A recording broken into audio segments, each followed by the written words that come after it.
Me oleme Edela-Eestis, Pärnu lahe ääres, Häädemeeste vallas, Jõulumäel, Eesti ühes suurimas spordikeskuses. Maapind on hästi liigestatud. Need on kunagised liivaluited, millel nüüd kasvab ilus männimets. Jõulumäe metsas käiakse jalgrattaga sõitmas, suusatamas, matkamas. Meie meeskond uuris, kuidas inimtegevus mõjutab siinseid leede muldasid. Me püstitasime 2 hüpoteesi. Kõduhorisondi tüsedus on tallutud aladel väiksem ja leede horisondi tüsedus ei ole tallutud aladel oluliselt mõjutatud. Kaevasime augu meie esimeste mõõtmiste jaoks. Siin oleme meie transekti esimeses asukohas ja täitsime just esimese andmelehe. Siin on meie 3. mõõtmiskoht. Siin tegime mullapuuriga. Siin proovis võib ka tähele panna, et kõige pealmine kiht on tehislik liiv, mis on pärit siit samast teelt. Ja huumuse kiht on siin väga õhuke ja kõdukihti ei olegi.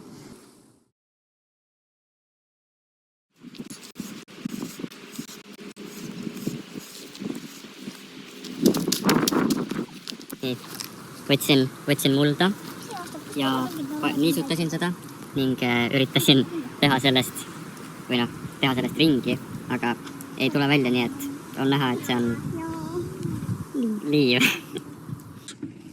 Ma võtsin 2 lusikatäit mulda ja panin topsi sisse. Siis lisasin testvett ja segasin läbi. Lasin oodata ja panin pH-paberi sisse. Ja selle järgi siis määrasin, kui happeline see vesi oli. Teine võimalus, kuidas leida siis mulla pH-d, on siis kasutada indikaatorit. Tuleb võtta hästi natuke mulda ja panna nii palju tilkasi, et see õrnalt ujuks. Siis tuleb oodata vähemalt minut või paar, et see näitaks, kui suur happelisus siis mullas on.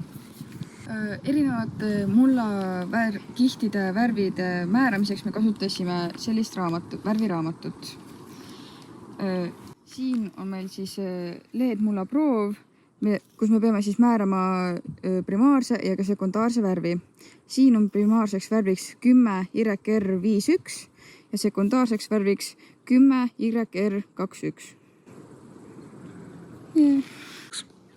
Iga 2 tunni tagant me mõõtsime õhu ja mulla temperatuuri.